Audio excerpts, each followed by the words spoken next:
माँ की ममता Hindi moral story. एक छोटे से कस्बे में रोहित नाम का एक लड़का रहता था।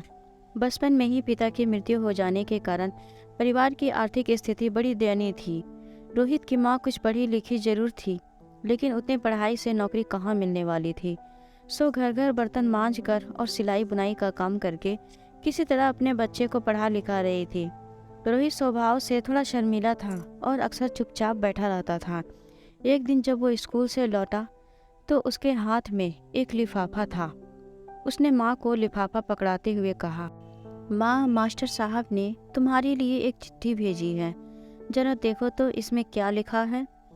माँ ने मन ही मन चिट्ठी पढ़ी और मुस्कुरा कर बोली, बेटा, इसमें लिखा है कि आपका बेटा काफ़ी होशियार है।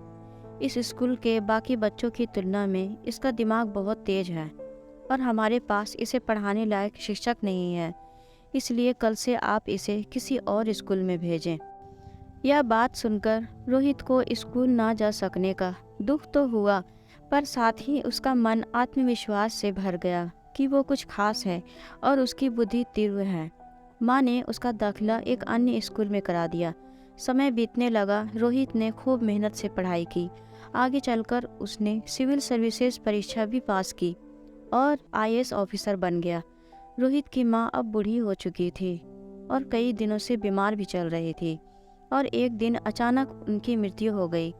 रोहित के लिए ये बहुत बड़ा आघात था। वह बिलख बिलख कर रो पड़ा। उसे समझ नहीं आया कि अब अपनी माँ के बिना वो कैसे जिएगा। रोते रोते ही उसने माँ की पुरानी अलमारी खोली और हाथ में उनकी माला, चश्मा और अन्य वस्तुएं लेकर चूमने लगा। उस अलमारी में रोहित के पुराने खिलौने और बचपन के कपड़े तक संभाल कर रखे हुए थे।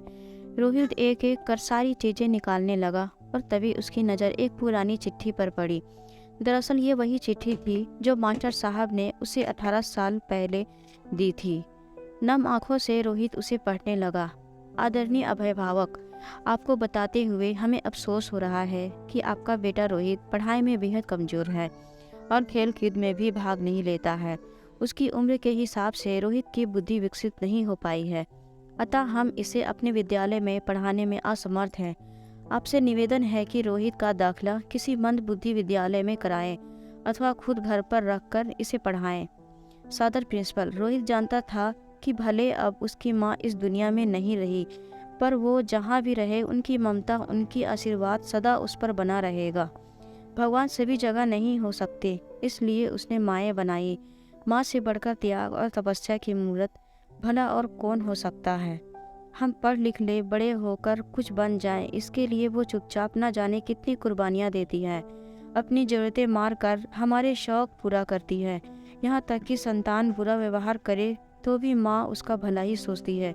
सचमुच माँ जैसा कोई नहीं हो सकता।